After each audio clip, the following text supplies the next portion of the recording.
Brothers and sisters, union family, welcome to the first ever Pensions Tele-Townhall. Thank you for tuning in. This is the first time we're doing a virtual town hall, and we're going to be talking about one of the biggest issues that our members care about, and that is about our pension.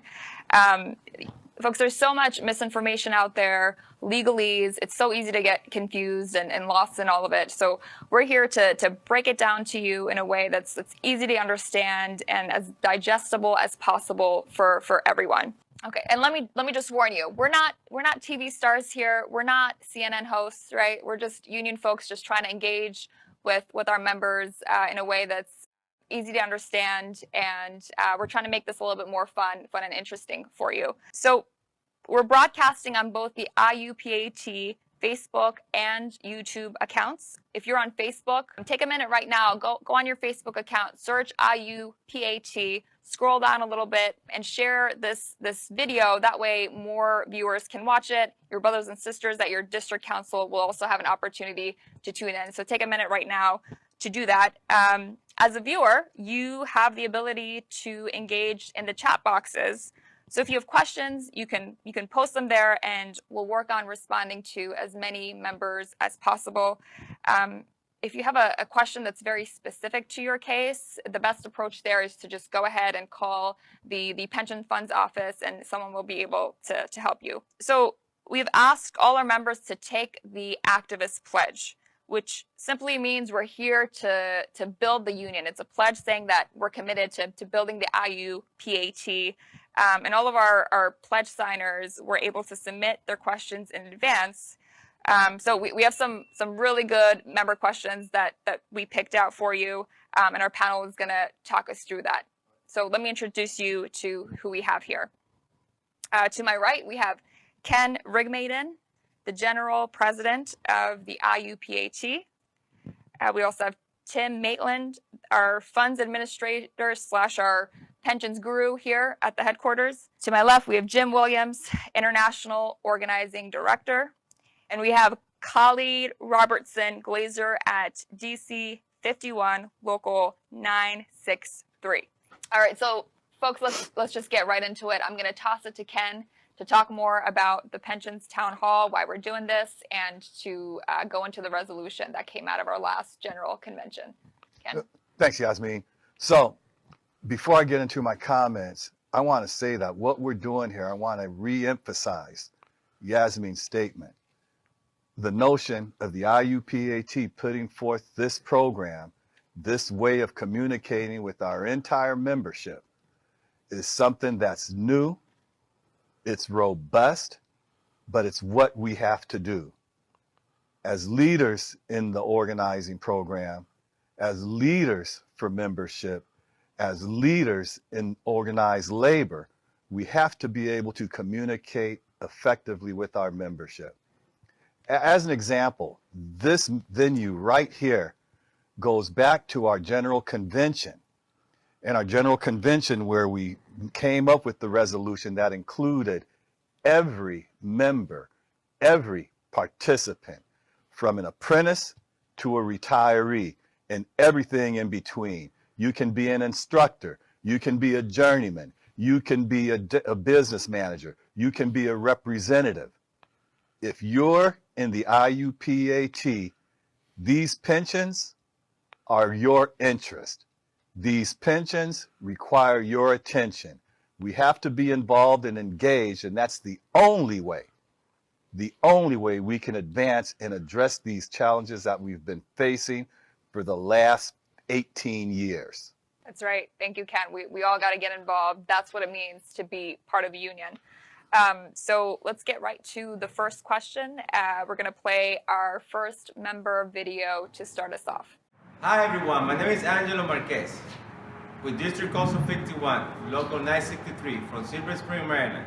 I think it's good for all the viewers watching to know the basic of a pension, especially our younger brother and sister. Can you tell us what a pension is, why it's so important, and how a pension works for us? Great. So Kahlid, why don't you kick us off here? Well, a pension is a secure retirement plan, and it's basically known as a defined benefit plan. and it guarantees that you get paid monthly for the rest of your life. And if something happens to you, you leave it to your family. And that's one of the reasons why I joined the union. The biggest reason I joined the union, because it gives me like a safety net. It's not like I'm working for nothing. And that's one of the best things that ever happened to me. Great. Yeah. I think a lot of people can relate to that, right? Many of our folks have never had a pension before they came into the union. Perhaps their family, didn't have a pension. So it's a huge benefit that's basically, almost going extinct, even in union jobs. So why is that? Why is the gold standard to retirement? What's going on here? Well, Yasmin, if I can jump in, I'd like to say, there's a retirement crisis, obviously, in America that's going on today. And people that are outside the unions, they don't have the means to take or have the discretionary income to put money aside. It's the gold standard because we sit down and negotiate and put that money into our fund, and it provides a lifetime a benefit when you retire, not only to yourself, but you can leave that to somebody else. And it's just the way to go. We've got to protect these. It used to be the norm. Now it's coming down to we're kind of in the minority, and we've got to fight to change that and protect these benefits. Absolutely. It is a fight. And, a lot of folks think about, when they think about retirement, what's becoming more normalized is a 401k. So what is the difference between a pension and a 401k? I think that's really important for viewers to understand. Well, the 401k plans, like I said, most people are approaching retirement. They don't have the adequate funding in there to provide them with a 25-year retirement. As a pension fund, part of our regulations that we operate under is that's what we have to determine for every participant to provide them at least with 25 years of a secure retirement. One of the biggest groups that's on the rise in our nation right now are folks that can't retire or folks that are outliving their savings. And it's what's really creating this fight to protect retirement. Most folks would like to have a pension security if they could have it in their workplace. All right, Kahlid, you wanted to add something there? Yes, a 401k will eventually run out. It'll run dry. A pension plan is forever. And even if something happens to you, like I quoted before, that your family will get that forever. So that's just a beautiful thing. Yeah, that's a big ass difference, right?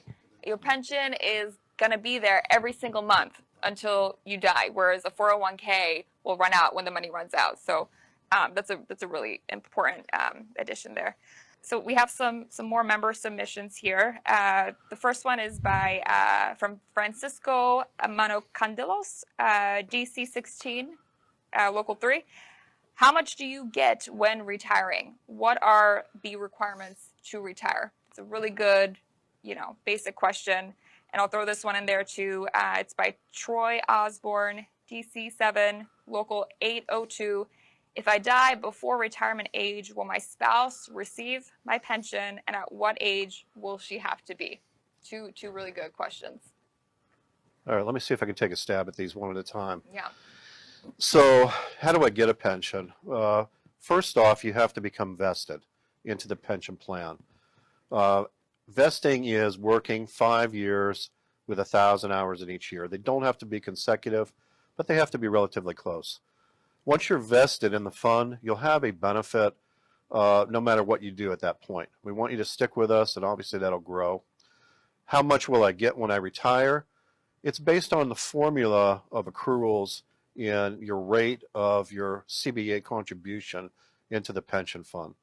So for every hour you work, contributions are paid into the fund on your behalf, and it depends on what that contribution is, the dollar amount, and it depends on how many years you work in the pension, in the industry, as to what your pension amount amount is. Actually, the longer you work, the higher your monthly benefit will be. Great. And the question around spouses and family members, how does that work? So I think the other question was, if I die, will my spouse be able to get my pension prior to retirement? So there is a benefit in the plan called a pre-death retirement. If you unfortunately happen to pass away prior to retirement, your spouse at that point has two options. They can take 50% of the contributions paid in over your career as a lump sum, or they can receive 50% of your monthly benefit at the time you pass away. So for instance, if you had $1,000 at the time of your passing, she would be eligible for a $500 benefit for the rest of her life. Now the contingent upon that is that she would be able to draw that figure once you would have been 55. The lump sum option would be paid immediately. Great. Thank you, Tim. So let's move on to our next member question. This is also a video. It's by Don Stepp with District Council 1M in Michigan. He has a two-part question. So let's go ahead and play the first part. Don Stepp, Glazier's Local 357 Detroit, District Council 1 Michigan. The question I have is, if retiring at the age of 55 with 60,000 hours, will there be a 3% penalty each year up to the age of 62? I know with the FIP1, you could retire at any age. The rules have changed with the FIP2. I'm just looking for clarification. So that's a fairly specific question. Okay, the question is around penalties. So let's also talk about that in general. Tim, since you're our pensions genius here, you know we're getting a little bit into the weeds. So I'm going to toss this to you again. So what we're talking about is this specific circumstance. There would be no penalty for retirement at that point. Our normal retirement age is age 65. And to avoid penalties, we've come up with special early retirement levels. The first level would be age 55 with 60,000 hours. You can retire with an unreduced pension. Now, not everybody gets in at 18. Some people get in later. So the next level to that special early retirement would be age 60 with 54,000 hours, and that would be an unreduced retirement. And then the third provision would be age 62 with 45,000 hours. And those three provisions allow you to retire early with an unreduced monthly benefit. There are provisions for those folks that don't meet that. You can still retire early, but there are some penalties. You can retire as early as 55 if you don't meet any of the special early provisions, and you take a 3% per year reduction on that early retirement, normal early retirement that's called. There's our website is a valuable tool for information on this. We have a retirement calculator. You can plug in the age you want to retire, and it'll do an estimate of your monthly benefit. It'll do projections for you. It's IUPATpension.org. It's full of resources like that. Everybody's circumstance is a little bit different, and we encourage you to go on there and look at it, play with it, and you can kind of see where you're going to be at the end of your career. I just want to make a point about the work that Tim is doing as our fund administrator. He's not only answering questions in the office, he's been tasked by the trustees to get out amongst the membership, to get out amongst the contractors, to get out amongst the associations and everything in between to make sure that the information that comes out to the participants, to the contractors, to the associations, that it's accurate and to the point. He's been doing this for almost a year now and going out with our professionals to make sure that the messaging is accurate and to the point. And I really have to commend Tim for doing this great work, because it's vitally important for us to go forward and make sure that everybody has the real truth as to the way the fund is progressing. Absolutely, Ken. And, you know, there's no shortage of resources at the IUPAT. The facts that you all should be getting, the resources you all should be getting, should come from your union, because, you know, as a union, we are here to fight for the working class. There's a lot of propaganda out there, and we want to make sure you're on the right path to retire with dignity. That's so critical for our folks to know. There's so many resources. So we're going to just jump right into part 2 of Don's question. Let's go ahead and watch that. With another potential recession in the coming years, what precautions are being put in place to prevent another massive billion-dollar loss to our pension? Also, what measures are being taken to assure we hit the 7.5% return on our investments every year. Thanks. So recession, we're going to talk about that word shortly. But folks, what is your take here for this question? What are we doing to protect so we don't have another '08? That's a valid question. Obviously, the fund took a hit, along with every pension fund took a hit in 2008. Since that time, the trustees have been living and breathing this fund.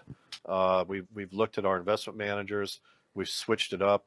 They've guided. We have a professional investment manager, NEPC, New England Pension Consultants. They've actually guided our trustees through an exercise of asset allocation. We've changed our assets around so they're not so volatile. You know, we're capitalizing on the upside, and we're doing it with the least amount of risk possible. These pension funds are measured over a 30-year period. Unlike, you know, some of the other things we hear about, it's over a 30-year career where we expect this 7.5% return.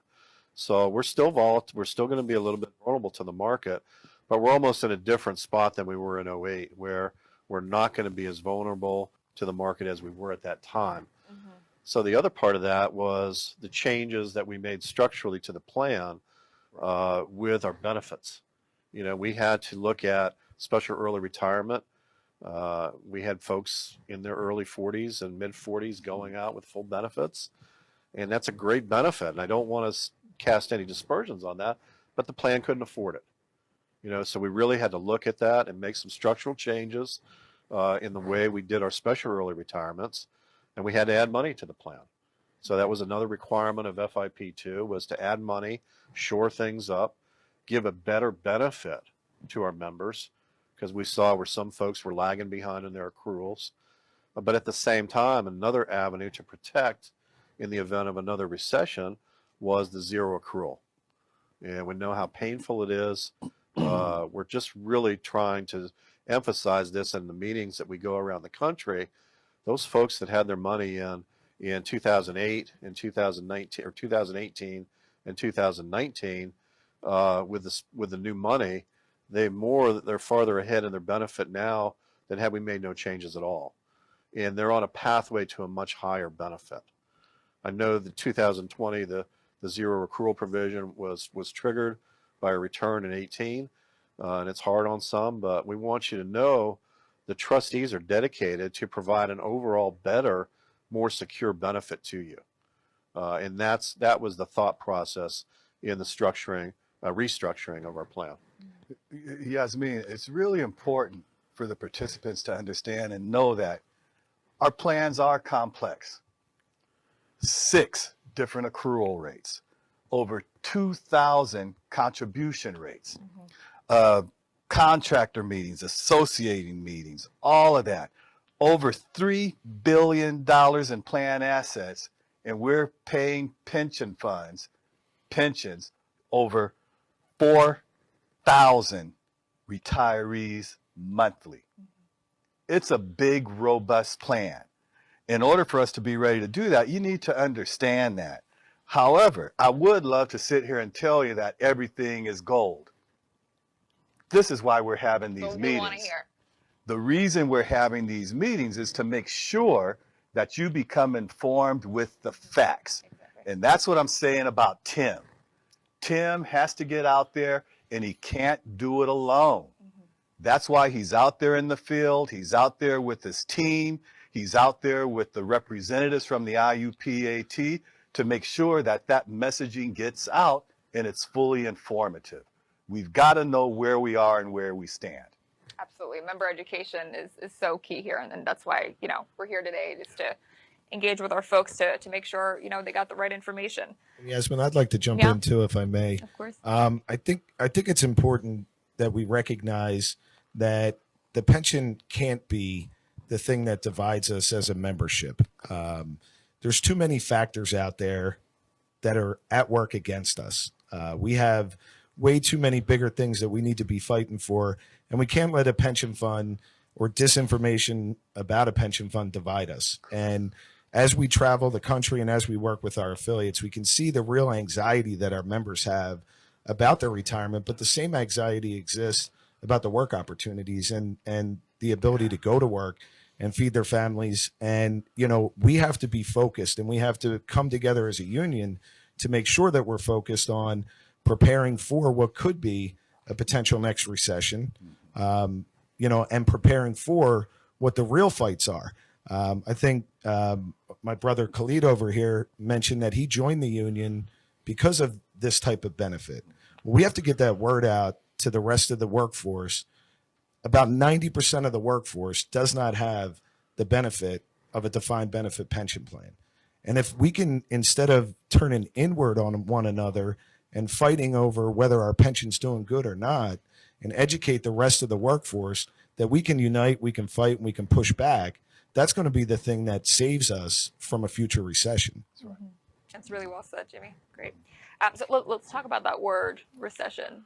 That's a scary word, right? To a lot of people, that's a very scary word. And, you know, a lot of folks think that recessions just kind of come and go, like it's the weather. It's a natural phenomenon. You know, one day it's 70 degrees outside and it's sunny, and then the next day it's a recession. It's thunderstorming, it's tornado weather. It just kind of comes and goes, and working people don't have control over it. Is that true? I mean, let's just think about our own experiences. 2008, the recession that hit and how that affected all of us in different ways. And then the response to it by our government, or the response to it by, you know, how it didn't help working people out of the jam that we were put in for 2 years, 3 years, high unemployment, you know, people not working, but yet we can bail out the banks. Mm-hmm. And yet we can provide loans to, you know, secure Wall Street. But none of us were bailed out. And part of the reason we're even sitting here today discussing the status of our pension fund is because we weren't helped in that process. The banks were, you know, Wall Street was, CEOs were, not working people. You know, currently there's no legislative relief for us out there. We don't need a bailout, by the way, but there are other measures that could help shore up our plan that don't exist right now. As a matter of fact, you know, we've been working with the legislative department. There's actually legislation that would make it harder for us to do that we really have to be mindful about and organize around as well. Yeah, and you know, Tim, to those points, you know, 2020 is an election year, and as a union, we have to be smart in how we go about approaching our politics this year. There is that one proposed legislation that could hurt our pension fund, could hurt working people in general, and that's the Grassley-Alexander bill. And it's really important, I think, that our members know more about what that could do to us as a fund. Right. And Kahlid, someone who's local here at DC 51, what do you think? How do we approach expanding and protecting our pensions? Getting more younger, a younger generation inside of the union.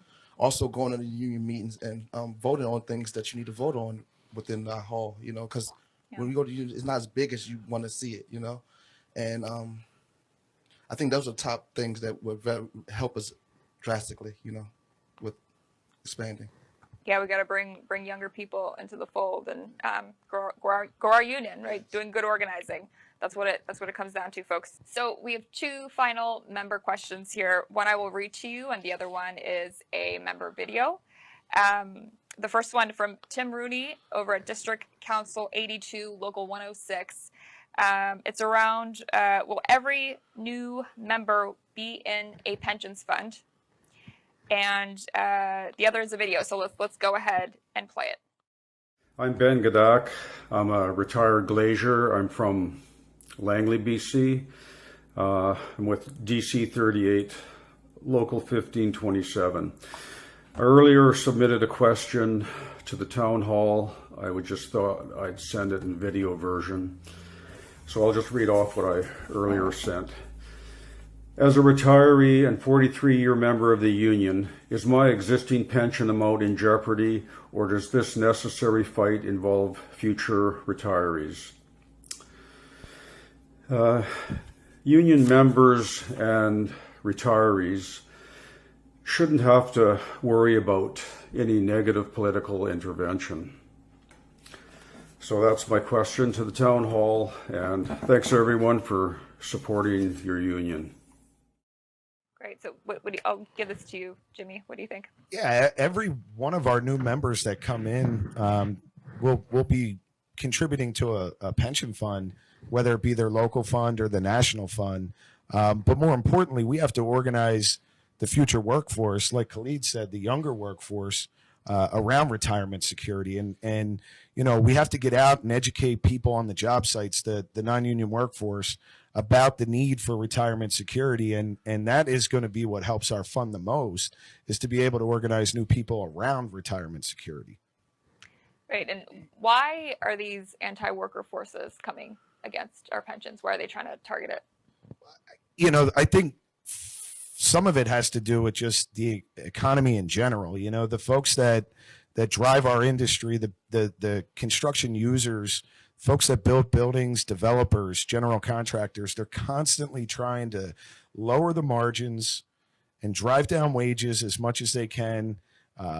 If you see everybody on the panel is wearing no PPG stickers, those of you who are activists in our union know that we're up for a huge fight right now, and we're up for it as a union, and we're ready to push back. But it goes back to that point of folks that drive the industry are looking to cut every single corner they can to drive down wages, and our gold standard of pensions are under attack every day because of that, just as much as they are under attack up on Capitol Hill with things like I mentioned before, the question, the Grassley-Alexander bill, and other pieces of legislation. And I think, Timmy, you wanted to jump in for a minute about Grassley-Alexander and some other legislation that's out there. Yeah, part of what I was talking earlier was the Grassley-Alexander bill paper that's out there could turn real negative for pensions in the ominous restrictions that they put on us would really hurt us. The Butch-Lewis Act, on the other hand, was passed by the House, was basically, we had a say in developing that language, in putting the components in there that help defined benefits sustain and actually succeed. But it doesn't matter if it's the United States or Canada. You can see the country's unionism numbers have declined over the years. What happens in the U.S. could very well happen in Canada. So, whether you're a young member, whether you're a middle-aged member, or whether you're a retiree, we're all in this fight together to preserve this, no matter what country you're in and no matter what pension plan you're in. For me, if we want to go and put a bow on all of this, you heard about organizing. You've certainly been hearing about the work that Tim and the pension fund are doing. But again, we've kind of scoped around it a little bit, but that notion of being involved politically is really what we have to look at. Earlier, I mentioned that we all have to be together on this. The notion of organizing, the notion of training, the notion of having a pension fund, the notion of having a robust political action plan is key on this. The work that you can do as a volunteer, as an activist, is make sure that you put the heat, absolutely put the heat, Yasemin, on our representatives, on Congress, on Senate. Those calls do generate action. And those are just some of the things that we have to do. You may think it's hard work, but if we don't do it, who will? Absolutely. Yeah, we got to bring the heat. And, oftentimes our folks feel like there isn't a whole lot we can do. They feel disempowered. And it can be hard, right, as an individual trying to tackle this system that is against workers in a lot of ways. But when we do it collectively, we have all the power in the world to change it. And that's the union difference is that collective power. That's what's going to get us wins for working class people on the ground. So we do have to stay politically vigilant because it's about power. When our union is strong, we're all strong. Our pensions are strong. It's all interconnected. And I want to go back and make a point too on the politics of this. And I think we all have to understand that we have to control our own destiny too. We can name bills like Butch-Lewis and Grassley-Alexander, and it's important that we know what's moving in Washington. But Washington's been broken by both sides. Right now, nothing can move in that city when it relates to legislation that's going to help workers. The Senate blocks everything. It's important to know the first piece of pro-worker legislation has been passed in the House. It's not going to see the light of day in the Senate because of the forces that are against us. And that's why going forward over the next 2 months after we pass and get through this pension education campaign, we're going to be going on the offensive again and educating our membership around the need to have labor law reform so that people have better work opportunities and access to collective bargaining. But we have to be very, very mindful that the politicians in Washington right now, that city is broken. And we have to control our own destiny by going out and organizing like we never have before as a union. Yeah, well said. Kent, so I'll pass it to you. Do you want to tell us a little bit more about the activist pledge, why our members should sign it, and maybe a little bit more about what the IUPAT is doing to expand and protect our pensions? Sure. If I go back to my initial comment at the beginning of this conversation, the ability for us to have power in effect is if you are a volunteer activist. If we go back to the General Convention, we had roughly over 4 days contacted and got responses from over 90,000 of our members. Those 90,000 members had questions. They had a lot of questions about pensions. They had a lot of questions about other issues that impact us as a union. And to get them to contact us in just 4 days, to me, was astounding. And we have to build on that. That's the only way. If we have activists that can do their part, we can have an effect. Again, organizing on political stuff. I always think that the notion of all politics being local, I believe in that. If we can get our people on the local level to put pressure on the people locally, that's the way we generate. You can't stop organizing. You can't stop pushing people to see things our way. And to be an activist, join. Be an activist for your survival. Brothers and sisters, that wraps up our first ever pensions Tele-Townhall. You might have submitted questions that we just didn't get to, so we're going to do a little slideshow of Q&A right after this. Stick around and enjoy the music. Maybe your question will be up there. And as always, again, you can always call the Pensions Fund Department, and your questions will get answered. And make sure you're bringing what you learned here today back to your local community. Tell your brothers and sisters at your district council about it. That's so critical. You don't want it to just stay with you. And for us, what union means is unity, right? It's about standing in solidarity with each other, standing shoulder to shoulder. That's what gives us real strength and meaning. It's on all of us to become active and engaged members in our union so that we can all rise together. And that's our philosophy here at the IUPAT. We fight for working people everywhere. We fight for the working class. Thank you for tuning in. Have a wonderful night, and we'll see you in the streets.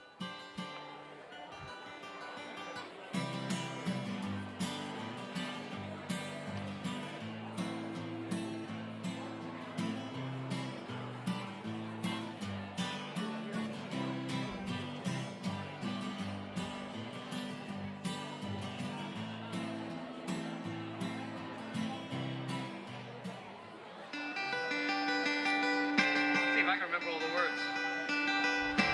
Well, I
this whole damn song again, Dennis. We'll do this. I'm gonna get this second verse. We've got a challenge going there. But you know, it's in my head.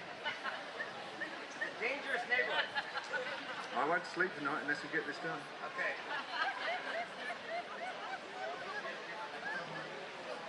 I'm not leaving here until we do this.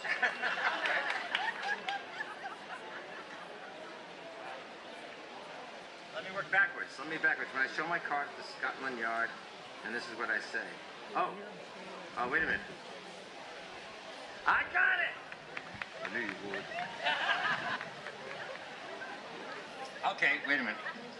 You want to do this whole song again? It's just us, right? Okay, you just made me wise.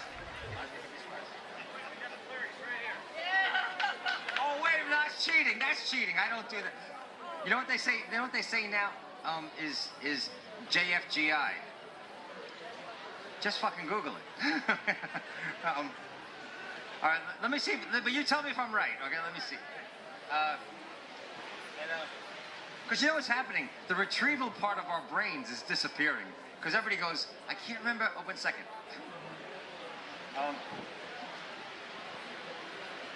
Let's just get into it. All right. Here we go. Let's get the whole song. Ready? I'm ready. It's me and Dennis.